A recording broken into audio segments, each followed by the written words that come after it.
noite, irmãos, graça e paz. Nós estamos estudando o livro de Atos dos Apóstolos, estamos no capítulo 5. Vamos abrir a palavra de Deus, então, em Atos dos Apóstolos, capítulo 5.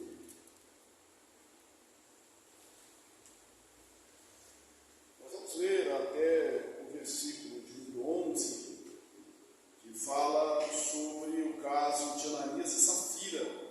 Na semana que vem a gente continua versículo 12 em diante, tá bom? Se puderem, vamos colocar no pé. Atos 5, do 1 ao 12. Diz assim: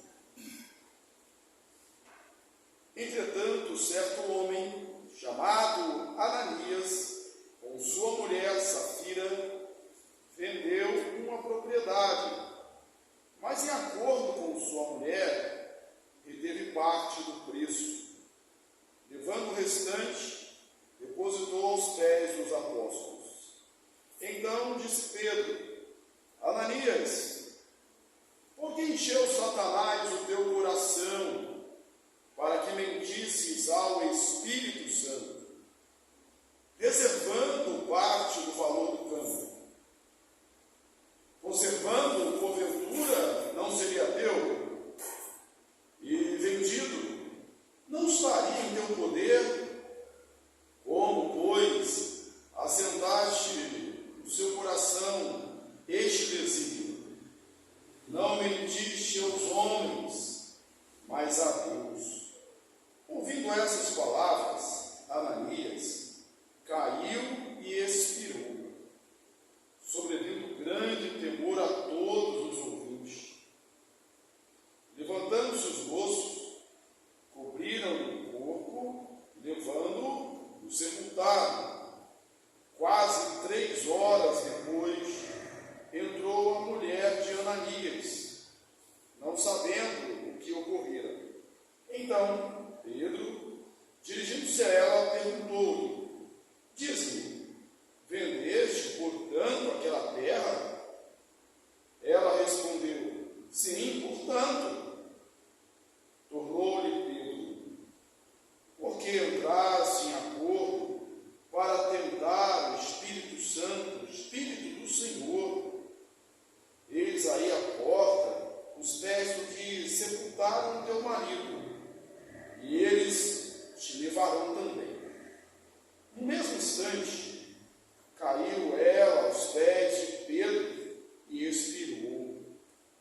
Entrando os moços, acharam-na morta e, levando-a, sepultaram junto do marido.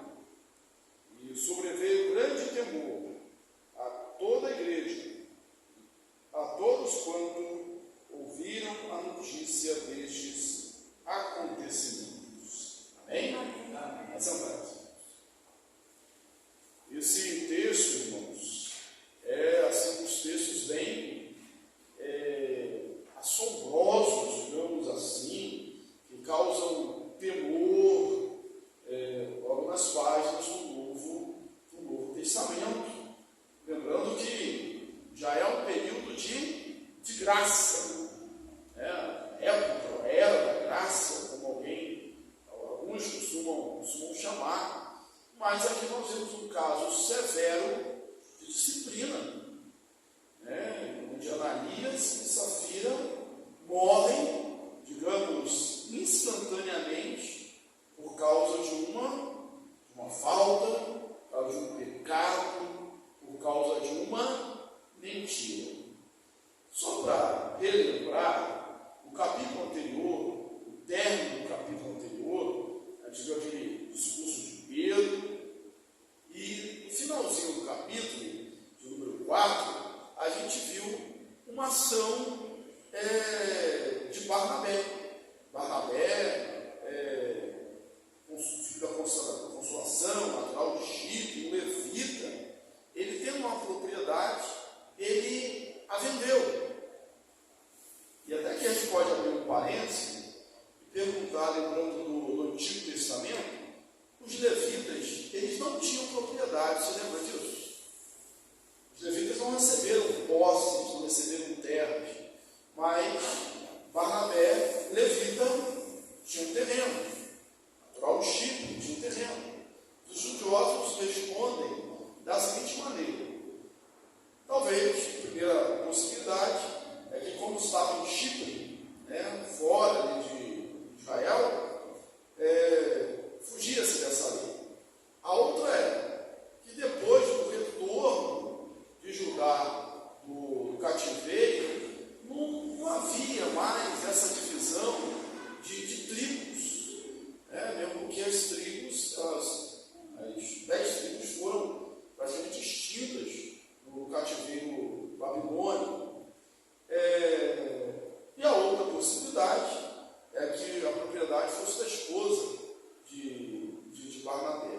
Mas o fato é que, como levita, tinha um terreno, uma terra, e vendeu e entregou tudo aos pés dos apóstolos. Um ato, irmãos, de amor. A Bíblia diz que era só uma alma e um coração. Presta bem atenção.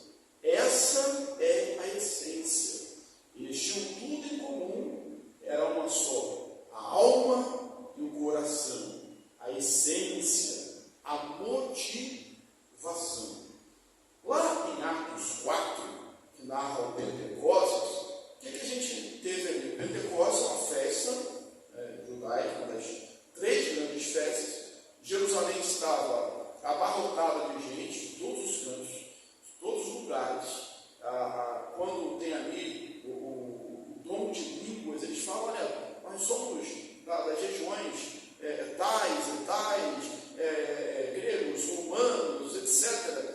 E todos nós ouvimos falar no nosso próprio idioma. Então, naquela festa, naquele dia, Jerusalém estava cheio de gente vindo de vários lugares, judeus de vários lugares, para a festa do Pentecostes. E parece que muitos deles convertidos, subiu 3 mil se converteram, 3 mil homens, parece que ficaram ali. E se ficam ali, tem que ser supridos, tem que ter assistência de algum lugar. Havia necessidade. E alguns crentes generosos venderam o que tinham e colocaram os pés dos apóstolos. Isso nunca foi um fato obrigado, foi sempre algo do coração. Também não foi algo que se estendeu durante muitos anos, foi algo pontual para uma necessidade do momento. E também não se estendeu a outras igrejas fora de Jerusalém. Então aqui não há nenhuma base para ninguém defender essa posição hoje. Se você é crente de verdade, você tem que vender o que você tem e trazer para a igreja. Então, tem aqui esse princípio. Era algo daquele tempo, mas era só uma alma e um coração. E traziam aos pés dos apóstolos. Por quê? Aos pés dos apóstolos. Porque na igreja nascente, princípio da igreja, os apóstolos faziam tudo. A gente vai ver algumas semanas para frente, inclusive que com o crescimento da igreja, 3 mil, 5 mil, uma multidão atendendo unânime, o que aconteceu ali em Atos, no capítulo 6? Houve murmuração por parte das viúvas dos helenistas, porque elas estavam sendo esquecidas na distribuição diária. Os apóstolos estavam dando conta, além de pregar, além de ensinar, além de mover a vida, tratar da vida espiritual da igreja, eles tinham também que cuidar das mesas. E qual foi a argumentação deles? Olha, não é justo a gente deixar a palavra para servir as mesas. Vamos escolher homens entre nós, cheios do Espírito Santo, de fé, homens de Deus, a quem vamos colocar sobre esse encargo. E aí surge o ofício do diaconato na igreja. Mas no começo tudo era com os apóstolos. É como um trabalho incipiente. Tem igrejas que assim, tudo é com o pastor, com a família ali, do que está plantando a igreja, tira tudo, né? Abre a porta, compra o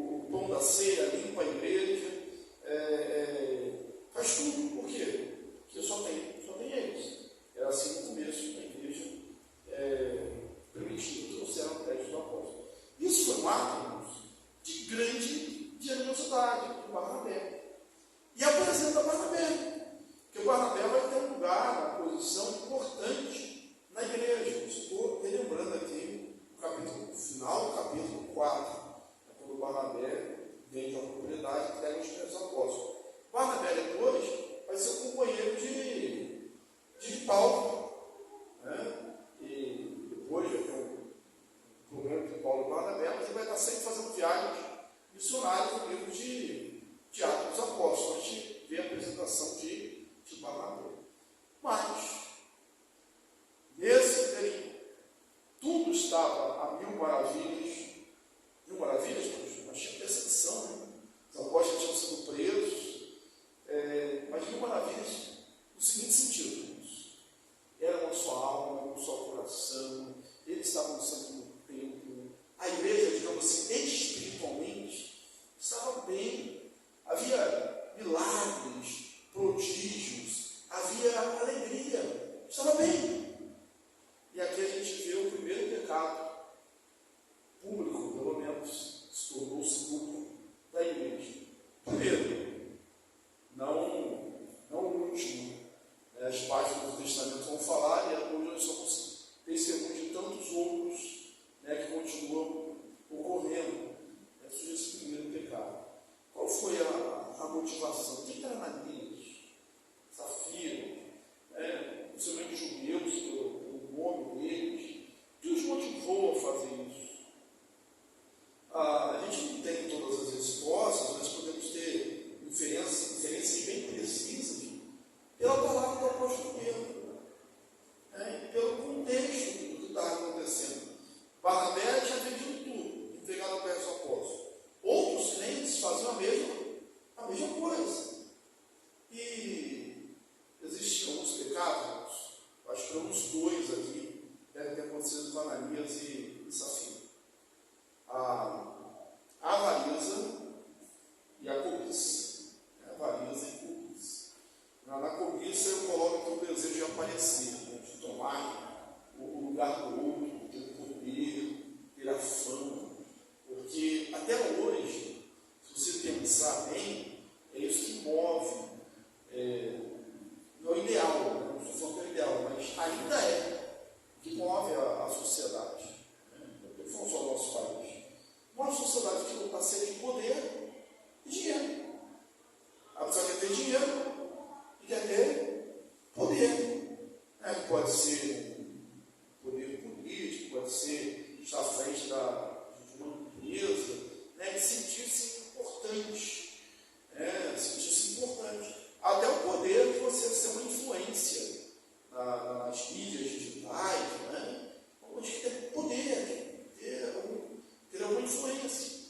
E Ananias e Safira queriam parecer generosos, queriam parecer bondosos, queriam estar em destaque na igreja. Entre os homens queriam superar os outros crentes nesse quesito, mas sem pagar o preço. Quer ter Cristo sem ter a cruz. Ter Cristo sem ter a cruz. Não existe, irmãos, cristianismo sem cruz. A gente recebe as bênçãos do Evangelho, as boas novas, mas a gente também tem a cruz. Quem quiser vir após mim, negue-se a si mesmo. Tome a sua cruz e siga-me. Então, possivelmente, isso tenha motivado Ananias e Safira. A gente vai vender. A gente vai falar que está entregando tudo, para que as pessoas batam palma para a gente, que as pessoas digam: oh, nossa, como eles são espirituais, que bons exemplos eles são, mas a gente não dá tudo. Era uma só alma e um coração. Essa era a essência.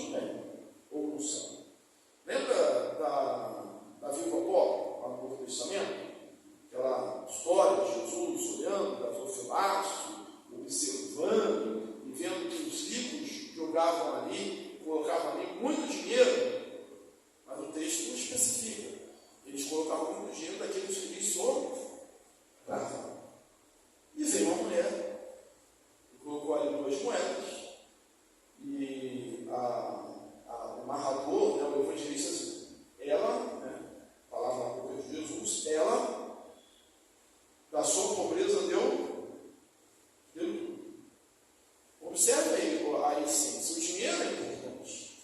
A doação é importante. A oferta é importante. O dízimo é importante.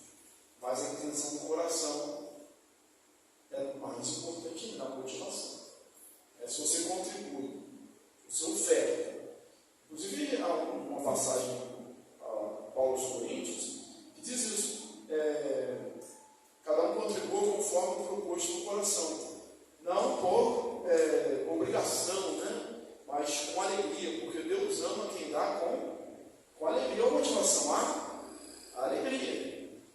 A oferta da viúva pobre, não entenda errado, né? Que ele vai chegar assim, estou dando aqui, essa moedinha aqui, está vendo? É oferta, não, isso não é oferta da viúva pobre. A oferta da viúva pobre é tudo. A essência é tudo.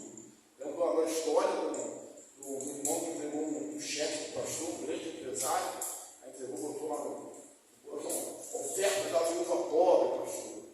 Aí o pastor pegou o cheque, abriu, não tinha alta, né? Bom, toma aqui de volta, isso aqui não é oferta da viúva pobre, não. Aí ela, mas é do coração, gente. Não. Aí o crente que estava lá fora, a viúva pobre deu tudo, você tem que botar mais aí. Não é assim, dar suas casas, seus tesouros, seus viagens, suas empresas. Não é a oferta da viúva pobre. Não é a quantidade. Na verdade, o pastor ainda estava falando pela expressão da oferta do irmão. Ia dar muito dinheiro. E nem falando que o irmão tinha que dar tudo. Só estava lembrando da essência. A intenção, ela conta muito. Quando Pedro, e a gente lê aqui Pedro, as palavras de Pedro, a razão, a motivação de Ananias é bem especificada. Por exemplo, diz assim, por que encheu Satanás o teu coração? Olha, irmãos, que contraste. Essa igreja iniciante, a igreja primitiva, ela era uma igreja que estava cheia do Espírito Santo. Prodígios e milagres eram feitos pelos apóstolos. Mas enquanto a igreja está cheia do Espírito Santo, Satanás enche o coração de Ananias. É possível acontecer, né? Paralelamente, uma igreja cheia do Espírito e alguém dentro da igreja. Satanás enche o coração. Satanás não pode possuir o crente, mas pode encher o coração com tentação, com ideias, com ressentimentos, com pensamentos ruins. E a pessoa pode dar espaço a isso. Por isso que a Bíblia diz, resistir ao diabo, e ele fugirá de vós. Não vos embriagueis com vinho, mas enchei-vos do Espírito Santo. Então a gente precisa ser essa igreja cheia do Espírito Santo. E por que foi tentado? Por que encheu o coração de Ananias? Para tentares ao Espírito Santo, para provar o Espírito Santo, para ver se a igreja era realmente dirigida pelo Espírito Santo. Eu não sei como Pedro tomou conhecimento de que aquele não falou. Valor total. Pode ter sido uma revelação direta de Deus? Pode. Ele pode ter tomado conhecimento por outra fonte? Pode. Talvez informalmente, só estou conjecturando, tá? O comprador chegou assim, oi Pedro, tudo bem? Aquele irmãozinho da igreja aí, abençoado, né? Ele me vendeu a propriedade dele, fez um bom negócio, né? E aí, que legal, bacana. Esqueceu do assunto, né? Meu primeiro obrigado a doar, e chega aquele dinheiro todo que eu vendi a minha propriedade, sabe? Não foi. Mas pode ser uma relação direta do Espírito Santo. O fato é que ele não entregou tudo e afirmou que entregou tudo. Por quê? Queria aparecer, queria glória, queria fama. Isso deve fazer-nos atentar, isso é um detalhe, a vontade de aparecer, seja pelo trabalho, seja pelas obras, seja pelo dinheiro.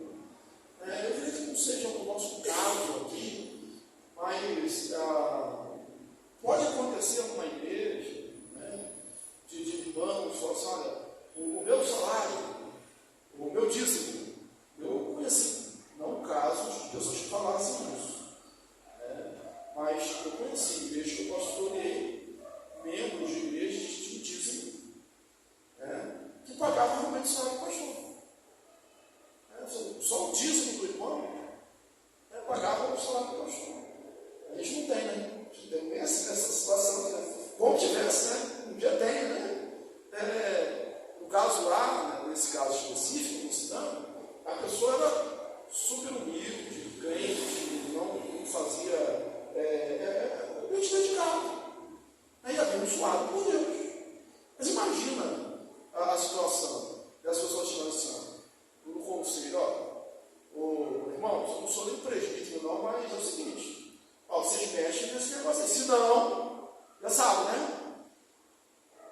Se não, já sabe, né? Deixa eu pegar meu dízimo e vocês vão passar por ele. Aí eu quero ver vocês fazendo o que vocês façam, postura, né? Feia, né? Postura anticristã, né? Questão de soberba, de altivez, né? E parece que na minha seria realmente fama. Ele com a sua esposa apareceram piedoso. Tem gente que toca a trombeta, né? Tem gente que dá uma oferta, e é bom de dar oferta, dá um bom testemunho lá, o irmão doou isso para a igreja, que bom.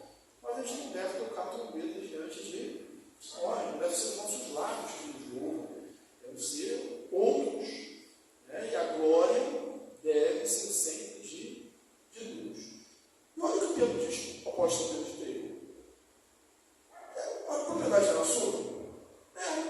Você podia fazer o que quisesse com ela? Podia. Tanto é que tem muitos irmãos do Novo Testamento que não venderam. Tanto é que aquelas mulheres bem financeiramente, que recebiam a igreja em sua casa, que sustentavam a igreja, né? E essas não venderam sua propriedade. Porque senão a igreja não tem como ser aqui. Então você tendo é seu. Vendendo seria seu também? Não seria o seu poder? Porque encheu o diabo o seu coração. Porque Satanás encheu o seu coração. Não, é para tentar o Espírito Santo. Não mentiste a homens, mas a Deus. Esse texto aqui é muito usado também quando a gente quer provar, a gente ensinar, aí é um ensino doutrinário, teológico, a Trindade, o Espírito Santo, ele é uma pessoa. Tem crentes que ainda acham que o Espírito Santo é uma força, é uma energia, quem sabe uma massazinha, né? uma neblina, um vapor, é uma luz. O Espírito Santo é uma pessoa. Isso é claro quando o texto diz, você tentou, foi porque encheu Satanás do seu coração para tentar o Espírito Santo. Só pode ser tentado ou entristecido uma pessoa com sentimentos, né? Com tudo que tem uma pessoa. E igual a Deus. Porque no texto diz, por que tentaste o Espírito Santo? Não mentiste a homens, mas mentiste a Deus. É como se Pedro estivesse falando. Tentar o Espírito Santo é tentar a Deus. Mentir ao Espírito Santo é mentir a Deus. E ele caiu fulminado na hora, por causa de uma mentira. Isso não é lido, tá, irmãos? Pode ficar tranquilo que tem acontecido outra vez. Né? E uma outra vez no Novo Testamento, bem na história, a gente tem essa a narração de um acontecimento como esse. Já pensou se virasse frequência, né? Todo mundo que mentisse, né? Tem a fábula lá do Pinóquio, né? Ele mentia, o nariz crescia. Né? Já pensou se na igreja todo mundo que mentisse, né? Caísse no nada? Quantos crentes iam sobrar, né? Quantos crentes iam ficar mentiu, opa, tentou Deus, tentou a inscrição, nada. Por que isso aconteceu, irmãos? Deus tem zelo pela sua igreja. A igreja está trabalhando, a igreja está avivada, a igreja está crescendo. O mesmo Deus que opera milagres é o Deus que executa a disciplina no meio da igreja. Então, para mostrar que a igreja é dirigida pelo Espírito Santo, este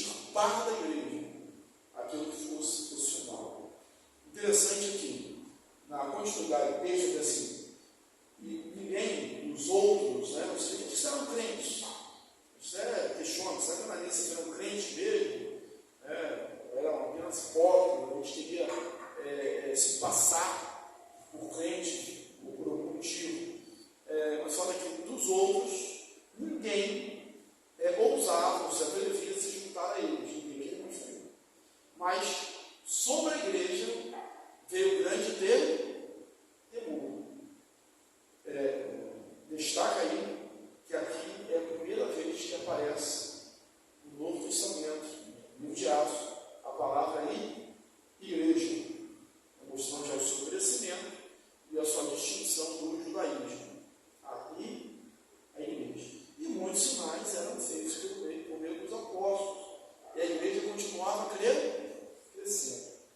Lição para a gente hoje. A disciplina não faz a igreja diminuir. Às vezes, a gente tem esse temor, né? Se a igreja for um pouco mais rígida, a gente vai perder tempo, né? A disciplina aplicada conforme a Bíblia, com amor pelo cristão, ela não faz a igreja diminuir. A igreja precisa da disciplina. Aliás, as três marcas de uma igreja reformada, uma igreja verdadeira, segundo a teologia reformada, é a pregação da palavra, a fiel exposição da palavra, a fiel administração dos sacramentos, o batismo, a Santa Ceia, e o fiel exercício da disciplina. É uma fiel marca da igreja. Isso aconteceu e a igreja continuou crescendo e continuou acontecendo milagres, não só dentro da igreja, mas nas ruas de Jerusalém. E aqui é um texto, uma palavra que chama a atenção. Tamanho era o poder que as pessoas iam de todos os lugares e colocavam todos os enfermos nas ruas. E aí, de gente, se as pessoas eram crentes ou não, as pessoas sabiam que tinha gente sendo curada, tinha cura, na esperança de que a sombra de Pedro passasse sobre algum deles, porque passando a sombra de Pedro, eles eram curados. O texto diz que a sombra, até a sombra de Pedro, curava. Então, muitos milagres foram feitos e a igreja continuava a crescer. Agora vamos falar um pouquinho de Safira, minha esposa. 3 horas depois, ela chegou. E aí, irmãos, questionamento, né, pelo família, já deixa tanto aquela propriedade, ela não estava sabendo de nada. Ela já era viúva e não sabia. Eu deixo portanto aquela propriedade? Sim, portanto. Porque entraste na acordo, para tentar o Espírito Santo. Estão aí os jovens, jovens vão ser voluntários, crentes, os jovens que levaram o seu esposo. E eles também vão te levar. Ela mesmo teve o aviso prévio da morte, e caiu logo, ela teve, levaram o seu marido e vão te levar também. E ela morreu. Talvez até de susto, morreu, e foi sepultada com o seu marido. Aí há um caso, se mesmo que amemos alguém, com um relacionamento conjugal, esposo, esposa, a gente pode estender isso, nossos filhos, nossos pais, nossa fidelidade. A gente pode lembrar da palavra de Pedro, capítulo 4, julgar isso. Se é justo obedecer antes a voz do que a Deus. A gente pode obediência a Deus. Então aqui, a gente fala da submissão da mulher, que é da esposa, da esposa ao marido. Aqui é um caso em que deveria haver discordância, Ela não deveria concordar com o seu marido. A gente não concorda no pecado, a gente não concorda no erro. Então, por mais que se ame, por mais que estejamos juntos, a gente não deve se associar no erro. Não faça parte do pecado dos outros. Olha, eu gosto muito de você,